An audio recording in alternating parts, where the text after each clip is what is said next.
حضرت اسماعیل علیہ السلام جب جوان ہوئے اور مکہ میں جرہم قبیلے کے ساتھ آباد ہو چکے تھے، حضرت اسماعیل علیہ السلام نے جرہم قبیلے کی خاتون سے شادی کی۔ یہ وہ وقت تھا جب حضرت اسماعیل علیہ السلام نے اپنے والد حضرت ابراہیم علیہ السلام سے مل نہیں پائے تھے، کیونکہ حضرت ابراہیم علیہ السلام وقتاً فوقتاً مکہ تشریف لاتے تھے۔ ایک مرتبہ حضرت ابراہیم علیہ السلام جو اس وقت تک بہت بوڑھے ہو چکے تھے، اپنے بیٹے حضرت اسماعیل علیہ السلام کو دیکھنے کے لیے مکہ تشریف لائے۔ جب وہ حضرت اسماعیل علیہ السلام کے گھر پر پہنچے تو اسماعیل علیہ السلام گھر پر موجود نہیں تھے، وہ شاید شکار پر گئے ہوئے تھے۔ حضرت ابراہیم علیہ السلام نے اپنی بہو سے، جو کہ حضرت اسماعیل علیہ السلام کی پہلی بیوی تھی، ان کا حال پوچھا۔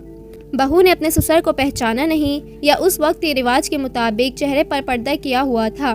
جب حضرت ابراہیم علیہ السلام نے اس سے گزر بسر اور حالات کے بارے میں پوچھا، اس نے تنگی، غربت اور پریشانی کی شکایت کرنا شروع کر دی۔ اس کے لہجے میں ناشکری اور بے صبری نمایاں تھی۔ حضرت ابراہیم علیہ السلام نے کچھ دیر اس کی باتیں سنی اور جب جانے لگے تو فرمایا، جب تمہارے شوہر اسماعیل آئیں تو انہیں میرا سلام کہنا اور یہ پیغام دینا کہ اپنے گھر کی چوکھٹ بدل لے۔ حضرت ابراہیم علیہ السلام یہ کہہ کر واپس چلے گئے۔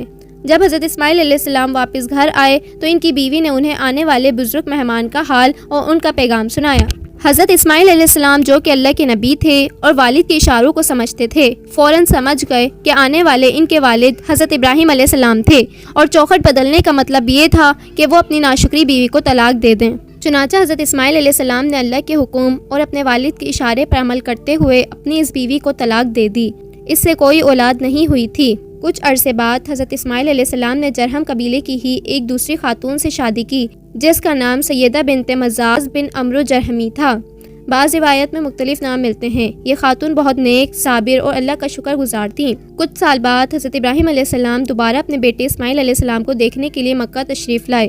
اس دفعہ بھی حضرت اسماعیل علیہ السلام گھر پر موجود نہیں تھے، وہ شکار یا روزی کی تلاش پہ گئے ہوئے تھے۔ حضرت ابراہیم علیہ السلام نے اپنی دوسری بہو سے حال احوال پوچھا۔